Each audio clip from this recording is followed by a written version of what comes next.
back to the Honest Way and to another edition of NXT Out of 10. And yeah, big show today because of course it is the go home show ahead of the Great American Bash. And yeah, we got some big match announcements for Sunday, including Gable Stevenson's debut match. Which I have to say I am really looking forward to.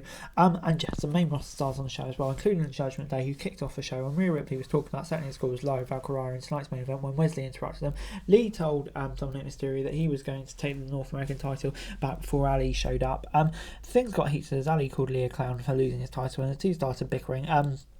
Dominic interjected and said he will face both of them at the Bash, and said that Lee and Ali should sort their differences out in their own time. Ali was about to punch Dom but ducked, and Lee took the hit. A brawl broke out and Lee and Ali, while Dominic and Rhea made a hasty exit. So yeah, kind of all setting up. Dom kind of accepts the match, maybe hints that Rhea's got something in mind, and yeah, the dynamic between Lee and Ali is very interesting as well. So yeah, this all set up the match nicely, and of course it's going to be a banger. Before it's time for Carmelo, Trick and Ilya versus the Schism in a 6-man tag. Trick and Melo had the early advantage. Jaganov tagged in before destroying Jaggery with a series of suplex. Ilya got a move to remove all three members of the Schism from the ring before Dragunov was trying to hit Gacy at ringside, but accidentally drove Trick into the steel snares. Back in the ring, Gacy hit the Dieter with beating down Ilya and hit a brutal double team knee drop. There was some interference from what looked like two individuals in Schism who dropped the Dieter off the apron. Gacy was alone and Carmelo tagged himself in before hitting nothing but net for the win. And yeah, this gets 7 out of 10 from me. Kind of predictable that the baby faces will win this, but to be honest, not an issue, and they need the win heading into the match. The Schism kind of just feels like their role at the moment, which is a bit of a shame. But yeah, it's only ever going one way, but it's a decent enough match. It's then time for Von Wagner versus Javier Bernal. Bernal attacked Wagner right off the bat and got overpowered really quickly as Wagner second down and pounded on him before hitting a one-arm spine buster variant for an easy win. After the match, Von put Bernal through the announce table. Braun Breaker came out of nowhere and took out Wagner with a spear before getting a steel chair. He was about to hit Wagner with it before officials came out and stopped him. And yeah, I don't know if we're getting this match on Sunday or not, but yeah, it gets 6 out of 10 for me. It's all setting up for that. But to be honest, I think Braun Breaker should just be on the main roster. It doesn't seem like I have much in plan for him, but yeah, well, I guess we'll have to see where it all goes. But Trick Williams is not happy about Ilya hitting him earlier and confronted him backstage. Melo broke it up and told Trick to stay professional because he will take care of Dragunov on Saturday.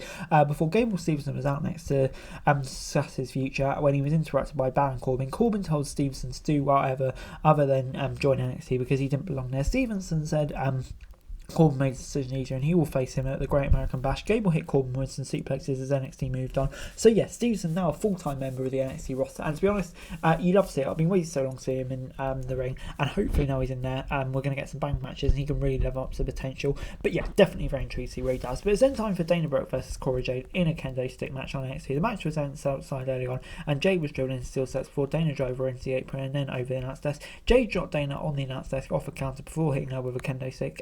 Brooke was getting absolutely destroyed in the ring, but managed to counter a move and hit a big cartwheel elbow in the corner. Jade came back with a double under DDT for a near fall. Jade then got a steel chair and sat Dana down in the ring before Kalani Jordan interfered, leaning to Brooks, dropping Cara on the chair. Brooke then got some chair shots in before getting her down with a pick kendo stick. Dana then stacked a bunch of kendo sticks on top of the chair with a moonsault on Cora to get the win. And yeah, Dana Brooke winning this definitely shocked me. I thought this would be Jade getting over big win and starting to build up again, but no, Dana Brooke, I think it's her first win in over a year or something like that. Yeah, pretty crazy stuff. But no, to be honest, it was a really good match and happy for Dana to get the win as well, I have to say. So yeah, it gets 7 out of 10 from me. Backstage, Carmelo tried to tell Dragunov that Trick wants to face him in a match, and Ilya said he would answer the challenge if it was made. Melo wanted them all to focus on the title match, which was on Sunday, but neither was willing to back down from a fight. Before it's time for Tony D and Stacks versus Bronco Nima and Lycium Prince. Axiom came out of nowhere and attacked Scripps, who was on commentary for the match. The two of them flew into the ring and out before disappearing backstage. The Don and Stacks came in with their combined finisher and one-on-one of the rookies before getting the win.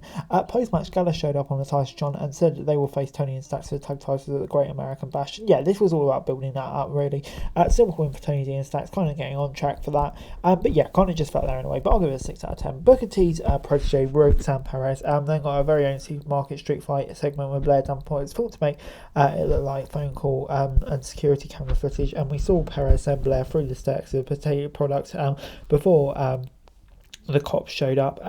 Yeah, bit of an interesting segment, bit up to it really nicely. Before Noah Dahl was still in a very vegetative state after losing their Heritage Cup, but his squad got him a new one before bringing him back to his feet. Nathan Fraser showed up with the real Heritage Cup and called Dara a fraud before challenging him to a match. A brawl broke out as Pharos and Leon attacked Lash Legend and Jakara Jackson in the ring, while Dragon Lee and Fraser took out Dara and Ori Mensa, setting up this kind of intriguing 8-man tag team match that we have coming up on the pre-show. And yeah, kind of a weird way to set up. I thought we were going to get a Heritage Cup match, but in a way, if we're not getting that, it does make sense for the pre-show. But yeah, we'll have to see where that all goes. Before we saw footage from the parking lot of Humberto and Angel Garcia of Los Osarios, who were drafted to Raw, of course, arguing about what direction the team was headed before Carrillo told Garza he was done and walked away. And yeah, kind of does make sense. It's been obviously coming for the past few weeks. And yeah, Carrillo and Garza, I think both of them as the stars on their own could do really, really well and could create an interesting feud. So yeah, I have to say I've kind of come around to the idea more and more. Rhea Ripley was in an action against Lyra Valkyrie. Valkyrie got some big moves early before Rhea sent her into the corner and hit her with some spears. Rhea then got German before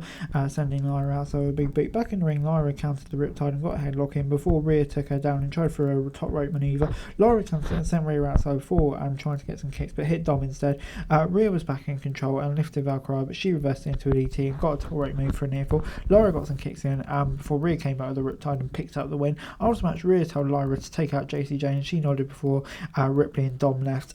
Yeah, so kind of intriguing here. Obviously big for Lyra to face Ripley, and yeah, intriguing storyline stuff afterwards as well. So yeah, in a way, even in loss, I think it elevated Lyra. So yeah, this really worked for me. 7 out of 10. Before Trick Williams called Dragunov out to end the show, and a two-handed for a brawl at ringside. Trick got some strikes early on before slamming Idiot onto the floor and sending him into the steel steps. Dragunov caught Trick with a kick and some belly space suplexes before heading to the ring with some chops in the corner. Trick was getting destroyed by Carmelo Heyman and hit a torpedo Masako off the air to kind of end the show on top. So yeah, the final build, Trick, I think it's clear to see is going to play quite a key role in this as well. So yeah, it all made sense and a good ending to the show.